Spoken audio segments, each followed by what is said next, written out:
Vliegvissen is een eeuwenoude vistechniek uit de regio Dalmatië. Vissers vinden dit een van de beste manieren om te vissen en zien het als een echte sport. De mannen staan midden in een rivier en met een kunstvlieg aan het uiteinde van hun hengel proberen ze de lekkerste vis te vangen. Jij vindt het hier ook wel mooi. Ja, het is een plaatje hier zo. Ja, Natuur. het is hier prachtig. Stukje het binnenland in en dan kom je in die overweldigende natuur. Ja, dat is iets waar jij heel graag in fietst. Ja. En dat doe je veel en dat doe je graag. Ja. En dat kan je hier ook nog altijd doen. Maar ik dacht, misschien moet je ook eens wat anders doen, Gerard. Oh, zoals?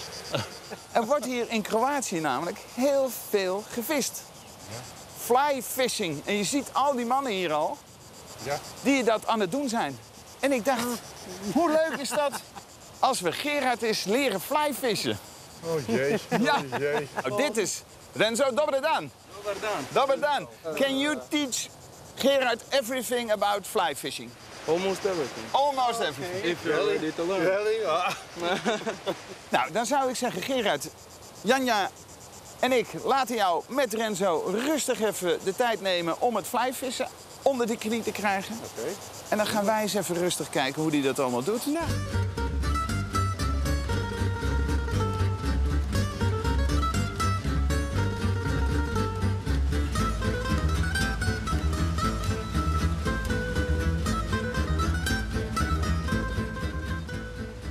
We kwamen zo aanlopen door het landschap.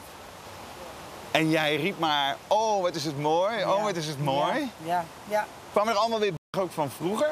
Nou, dat zijn vaak de bergen, de water ook, hè, de riviertje. En ja, nou, daar kan ik echt voor schieten. Dat pure, dat mooie, waar je tot rust kan komen. En ja, het is bij mij, ik had altijd die klein doosje open. En dan denk ik, die geluksdoosje, wat is het mooi. Dan geniet ik zo intens, zo. Ja. Leven is zo mooi dan.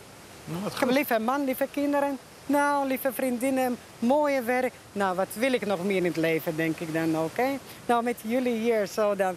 Nou, ik krijg wel tranen in mijn ogen. Oh, wat lief. Maar wij vinden het ook heel leuk om met jou te zijn. En dat we jouw land mogen zien. Ja. Oh, het is toch, nou ja, het zijn trotse tranen. Ja. Beetje gelukstraantjes, hè? Het is een hele mooie natuur. En ja, ik denk, je vergeet gewoon alles om je heen. Je bent illusie van de tijd, weet je niet meer. En het is heel ontspannend. En het is ook gelijk heel spannend, want elk ogenblik kan er zo'n vis aan je haak happen. Je hebt tak op malo. Snap je dan? Alle En terwijl Gerard het vliegvissen onder de knie probeert te krijgen, neem ik Janja mee voor een andere creatieve uitspatting.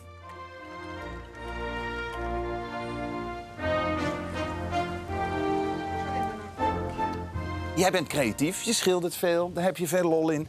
En ik dacht, nou, in het verlengde daarvan, in Kroatië lopen ze nog heel veel in klederdracht. Dat weet jij ook.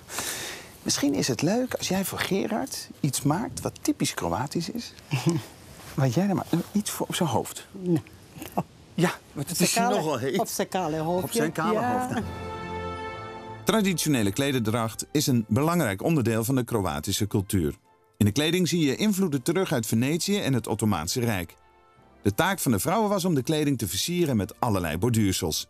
Elk dorp had zijn eigen tradities en al deze wijsheden werden overgegeven van moeder op dochter.